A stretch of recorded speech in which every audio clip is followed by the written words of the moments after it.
'Tis the Christmas season, everyone, and what does that mean? Time for makers to make pajamas. If anyone knows where the pajama thing started, I would really be interested to know. Dear Matt Pat, do you have any idea? Are you working on that for Style Theory? I sincerely hope so. Now, does that mean you're going to travel yourself over to Joann Fabric and pick up a new pattern?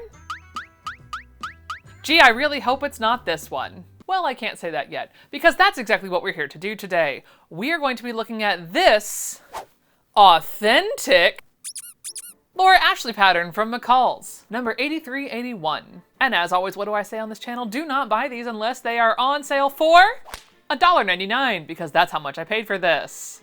And that's really what it's worth. But Stephanie, how are you possibly going to do this? Aren't Laura Ashley patterns super hard to come by and always really expensive? Sometimes, but not always. I found this original McCall's 9437 in a $20 box on eBay. Was this the only pattern really worth getting? Absolutely. Is it factory folded and I'm going to have to unfactory fold it to do this? Absolutely I am. The things I do for you. So on this episode of Vintage versus Reproduction, we're doing vintage versus authentic instead. And while I do appreciate that on the pattern cover, we kept the original line drawings with a new actual mock-up, which we do enjoy. Overall, my only note is, why didn't you open up the robe, McCalls? Why can't we see the nightgown underneath? Not that I'm saying there's anything wrong with it, yet. But I am saying, why didn't you show off both pieces that could be made as opposed to just the robe section? And down the back, as always, proving that those size charts haven't changed in 40 years. The sizes are the exact same as the 1985 version. But other than that, the envelope is pretty unexciting. But what I have heard is that the instructions are where they get more authentic. So I guess we're just gonna have to find out. I mean, So does anyone see a problem here? Anyone? Anyone notice a slight aspect ratio issue? Even their label is too squished. You guys didn't realize that the friggin' font is wrong? How do you read this? The kerning is so wide and everything's so squat and short. This is hard to read for my vaguely normal brain. I stress the word vaguely. But like, this is painful to look at. If I'm being honest, it's really quite painful. Because if you look at the original one instead, like it's all very clear. Like there's a reason why the vintage one was a full extra fold down, McCalls. Also, why did you stop printing your instructions in color? Because personally, when I look at the vintage ones, it's much easier for my brain to read the colors as opposed to this squat, black and white, sad, thin newspaper thing that you have printed out with your new pattern. But okay, it is definitely a direct copy. So if vintage instructions were your preferred anyway, I guess that they did that finally. Slightly wrong still, but they still did it. And the back is the exact same. The copy, paste, shrink, horrid text. I really feel bad for people because this is not very legible for me. I can't imagine a new sewist getting this and being like, why is the font so weird? It's because it was supposed to be an extra fold down and it wasn't supposed to be so compact. It's also supposed to be in color, so the diagrams are in color and the words are in black and white. And for my brain, that's much easier to follow the steps as you go along. That's what they did. That was their choice. $1.99. This is worth $1.99. That's it. And they left the back of the second one totally empty. So they wasted paper. They could have made this really nice and they still chose to do a shortcut.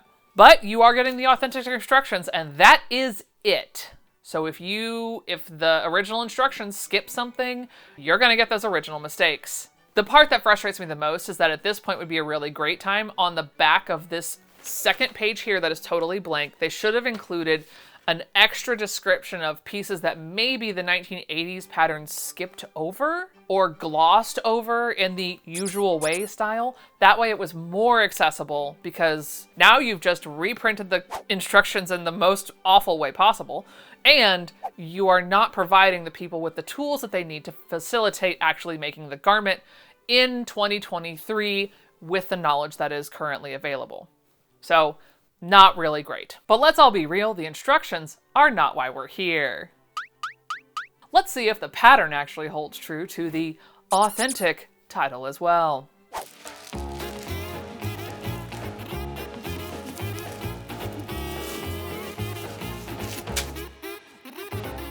But before we dig into the actual pattern itself, I have had a horrible realization. And also, we're not talking about my hair and my lipstick. Shh. These right here. This is a vintage size small, which is a 10 through 12. And what that means is it's a bust 32.5 through 34. This little SOB is also a multi-size in extra small, small, medium, and large. Their version of a small is 31.5 through 32.5. I'm fine, it's all fine. Yeah. Also, quick side note that the vintage pattern absolutely goes up through a bust 42, whereas the modern one stopped at a 40. So if we're throwing shade, there's the shade thrown. Anyway, what this means is that it's going to be much, much harder for me to actually align them. I am going to give it my best shot, but we shall see what happens.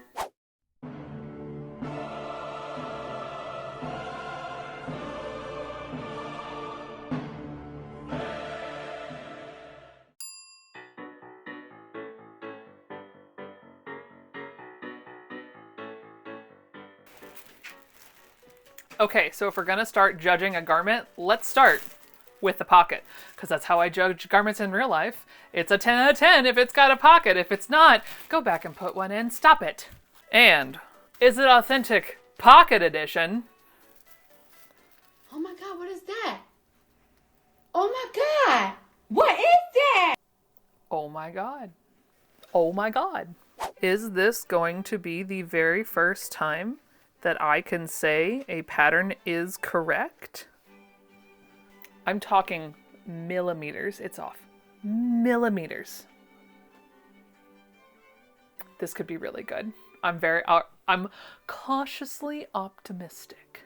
Now, one thing I am going to note is that because this is between a small and a medium, I am going to start with the smaller pieces so I can kind of figure out which one I'm going with on the smaller, more manageable pieces, because let me tell you, when I say that robe piece is gigantic. So we're going to start with some of the small pieces first, and we will go into the larger pieces. And apparently we're starting with the placket. One of the, yeah, that's a real important piece, Stephanie.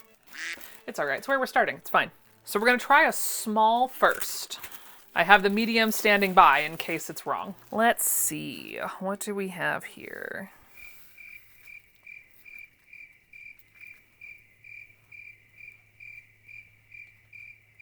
McCalls.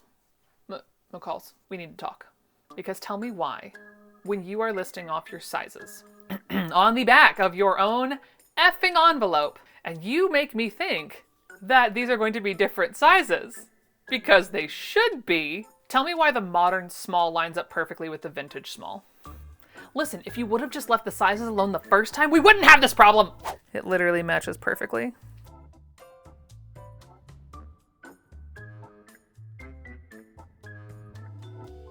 Although I will give you, down to the buttonholes, it's lining up. All the markings are the same, the fold lines, everything. But seriously, y'all, you're telling people on the envelope that these are different, So you've apparently just put ease into just changing your sizes up? Because this small should not line up. The small should be slightly too small and the medium should be slightly too large. Dare I look at the medium? Let's find out. Okay, no, that one actually is bigger like it should be by a ½ inch. But what I'm seeing from the jump is that the vintage pattern is made for a 32.5 to 34. And the modern one supposedly is supposed to be for a 31.5 to 32.5, which means that they have built in an automatic 1.5 ease to this thing. Poor K. Let's see what else they have for us. A few moments later. Okay, the sleeve tends to be a make or break moment. And I will say, I'm back on the cautiously optimistic side because that lines up almost exactly with the small. I'm talking millimeters of difference. All the way through where the notches are. I think they trimmed out maybe by accident 1/4 inch at the bottom. But that's it. That's the only real difference. Coloring me pleasantly surprised in this moment. Maybe this won't be such a bad video after all. But we won't know that till we keep going. 2 pattern pieces lining up is not enough for me to believe they've done this correctly. Well, the collar, thankfully, also isn't too bad, despite my personal struggle to read multi-line patterns. This for a second made me think that that was the medium line. It's not. It's not. That's the note for where you punch and mark a hole. That's the small line. So you're fine. The collar is fine. It does have a slight discrepancy just by making it approximately 1/8 of an inch thinner through here. But everything else lines up, so I'm just guessing that was just a slight drafting error. No big deal. Now listen, we all know that I have a sarcastic, judgy temperament on this channel, just shy of a proper Brit. But even I have to say when this looks really promising. Now we're to McCall's piece number 16, which is the bodice back for the nightgown. And look at this, y'all. Look, it's directly underneath. This is spot on for the vintage. Because we're looking at the small line. Look at that. Look at that curve. It's friggin', I mean, quite honestly, millimeters if there's any difference. So I'm cautiously optimistic. Let's go through. We'll give a top-down view of all the rest of the pieces until we get to the larger set.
And we're finally to the larger pieces, and my one big gripe. Don't make me do arts and crafts before I'm gonna do my arts and crafts. Stop it! I don't want to tape these pieces together. I don't want to do it.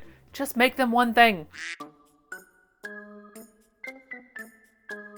But yes, on our first longer piece, it does look like we might have gotten a skosh long. The modern piece extends a 1/4 inch farther past the vintage one, but that's been my first real big discrepancy, so I can't really complain that much about this pattern. What am I gonna do for content now?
Well, that was a shockingly pleasant little surprise now, wasn't it? Now, while there were still some minor discrepancies, so a 1/2 inch of length, a little extension point as opposed to the rounding, except for the 1.5 inches of ease, which at least now we all know. None of those things are so drastic that it's going to affect the fit of the garment itself, which is why there is no mock-up for this one, because it was so good that there didn't need to be. And no, I don't wear nightgowns or robes or things like that. I live in Florida and I'm perpetually hot, so maybe next go around. Because yes, indeed, there will be a next time. Why? Because I don't trust these companies for as far as I can throw them. But don't you worry, not all of these have been quite this nice. In fact, this last one, where I did the tie top butterick dress, was pretty substantial, and there is a mock-up in there because the differences were so vast, and YouTube thinks that you will like that one right there. Until next time, friends, sew in chaos. Bye. Good enough, cause I don't have time to deal with this goddamn thing. Good enough. Wah! Where's my goat?